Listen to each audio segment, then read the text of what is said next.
Hey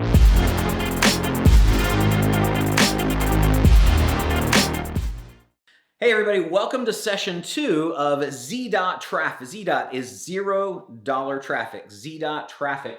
And that's a radical new approach to traffic. We talked about some really cool things in the last session. Today, we're going to talk about how to 2 to 8x your traffic, okay? Now, just to give you a refresher from last time, we talked about the traffic triad. And the traffic triad has available media, consistent budget, and target ROAS, meaning your target return on ad spend, and CAC, your customer acquisition cost.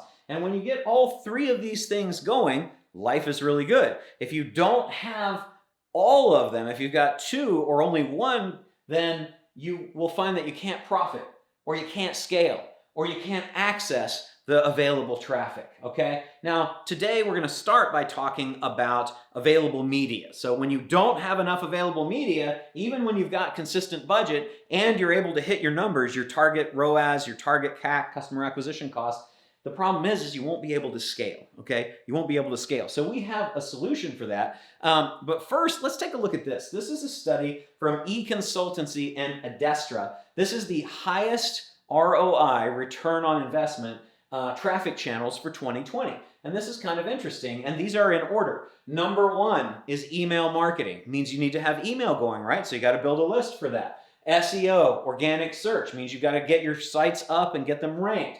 Paid search, paying for traffic in Google. Again, that's something you're going to buy your way in. That's not really a purchasable traffic asset, but I'll tell you what, these 2 are. You can buy email lists and you can buy sites that are already existing and already ranked. Social media, that's another one, right? We can buy social media sites. We can buy Facebook groups or control of them, Facebook groups, LinkedIn groups, all of those kinds of things. Mobile marketing, I mean, that's not really a separate category in my mind for a traffic asset because we want assets that work both on mobile and desktop. Offline direct marketing, that would be direct mail, print ads, television shows, events, things like that. We can definitely acquire those. Affiliate marketing, what about affiliates? We can actually buy affiliates, or we can buy traffic assets that already have affiliates that are promoting them. And then online display advertising, right? So we're able to buy email marketing, SEO, content marketing, social media, offline direct marketing, affiliate marketing. All of those are traffic assets that we can purchase. When we own them, then it's $0 traffic for us, okay? So let's take a look at how we analyze this. We use a tool called the Traffic Gap Audit to do this. And so for that, we take, and you'll look along, this is an actual sheet, right? If you look along the top in the colored panels, then you can see that I have the types of assets that, by the way, in order of return on investment, return the greatest return for every dollar we spend. So that's email, SEO, paid search, Facebook and Instagram, one of the most important social channels, YouTube and other video, another important channel, offline direct response, affiliate, and paid display. So when we're looking at how we're running our traffic, the easiest thing to do is to have these main categories that we look at and we say, which of these are we using currently for each of our profit centers? So on the top, we have each of the traffic sources, and on the left side, we have our profit centers. In this case, for this example, I have a newsletter as a profit center. We have a product that we sell, a service that we sell, a mastermind, a coaching program, and consulting, which kind of covers a pretty broad array of the types of products that you might have profit centers for. Now, you might have 6 products or 72, but you still do it using this sheet. Now, when you've got your profit centers, you say, okay, what's the contribution margin of each of these profit centers to total profits? And here you can see newsletter, only about 1%. In this case, the product was 15%, another service was 15%, a mastermind providing 10%, and then coaching, which is a relatively high dollar service, 30%, consulting about 30 as well, 29. So all this adds up to 100%. So you put all your profit centers on this side and then take your total profits and divide total profits into the profits for each of your profit center, and that tells you which percentage of each is generating. Now we know how much contribution is coming from each of these different profit centers. Now on the right, we go for each profit center and say, are we using email?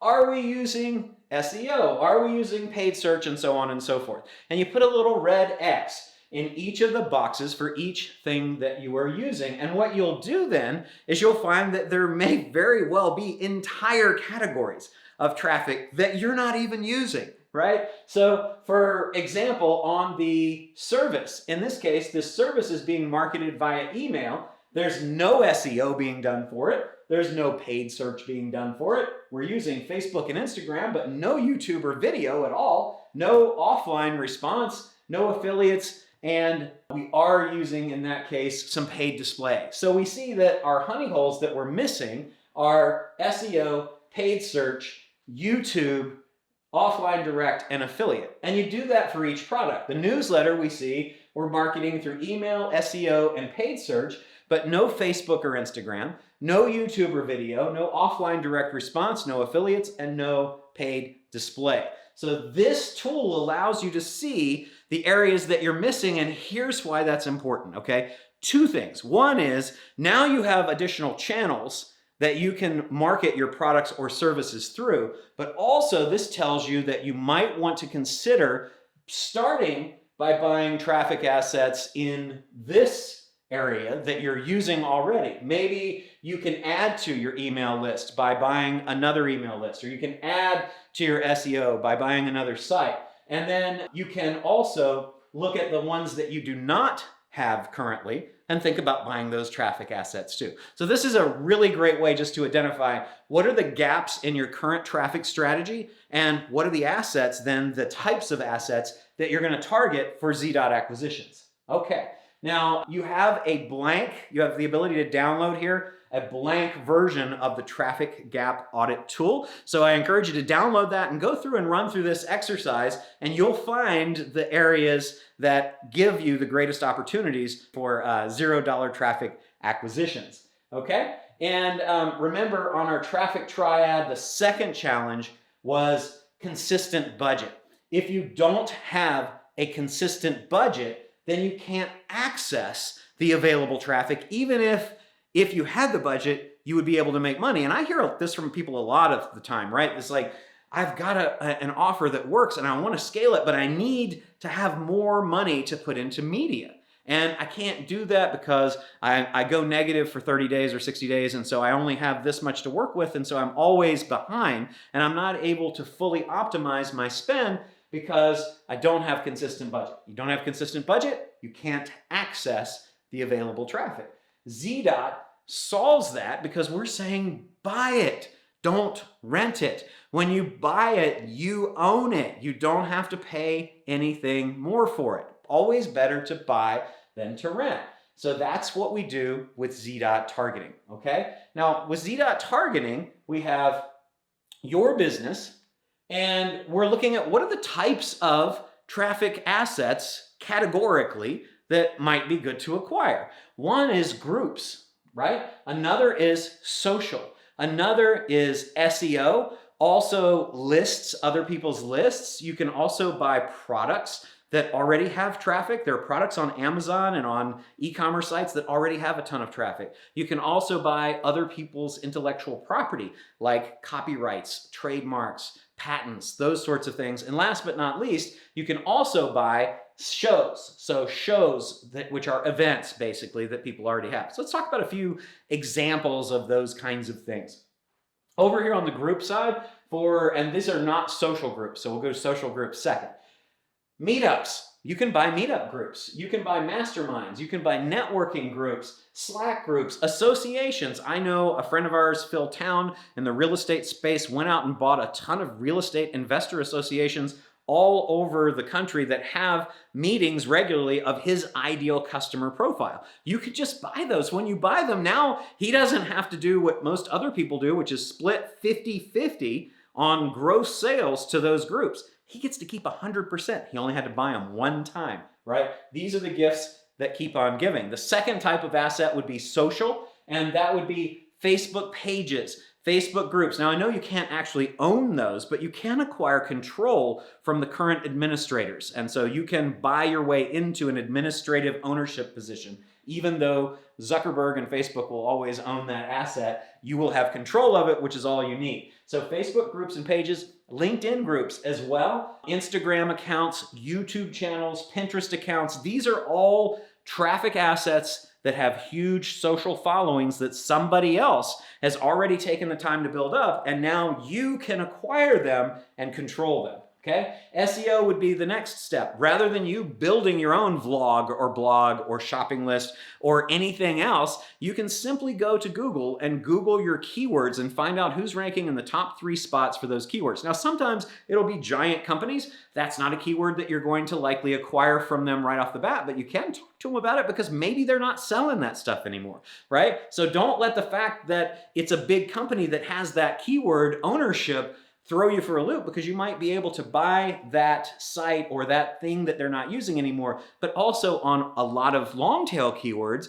you can acquire multiple sites where the top 3 owners are not big companies, okay? So that would be blogs, vlogs, which is a video blog, websites, videos, images, shopping, lists, tools, guides, all of that kind of stuff. You can just buy those that already rank, so you don't have to go through the hassle of doing that.